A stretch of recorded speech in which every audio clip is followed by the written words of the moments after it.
Homiladorlik testda ham chiqmasligi mumkin.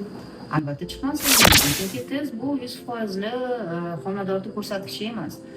Ayrim ayollarda даже katastrofgacha ham test ko'rsatmasligi mumkin. Shuning uchun ham 100% testga ishonib homiladorman yoki homilador emasman deb aytish bu xato bo'ladi.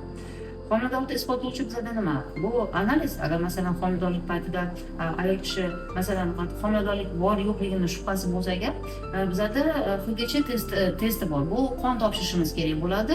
O'sha qondagi ko'rsatkichlarga qarab homiladorlik bor yoki yo'qligini ko'rsa bo'ladi. Lekin yana takrorlayman, kichkina srokda даже o'sha test ham, o'sha analiz ham ko'rsatishi mumkin, точно 100% точно ko'rsatmaydi. Bor yoki yo'qligini ko'rsatadi, srokini ham ko'rsatishi mumkin, lekin kunigacha, haftasigacha ko'rsatish undan sal qiyinroq.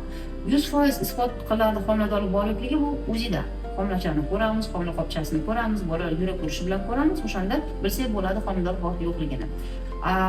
Ayrim hollarda masalan homiladorlik fiziklar bilan boshlanadi. Shu homiladorlik hali belgilari yo'q, lekin tez tuvaletga qatnash boshlanadi.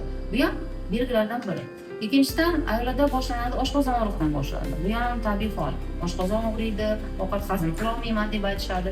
Shuning uchun bu homiladorlikni aniq isbotlovchi, aniq homiladorsan yoki yo'q deb aytish kichkina srokda sal qiyinroq. Shuning uchun ham ayoldan so'rab, anchadan beri menstruatsiyasi kelmagan bo'lsa, o'sha kuniga qarab ham test qisilishsa ham testda chiqmasligi mumkin. O'ziga qaraganda o'zida chiqadi. Shuning uchun ham bu hozir homiladorlik kichkina srokda aniqlash uchun bitta ko'rsatkich, bitta tekshiruv mukammal qiladi.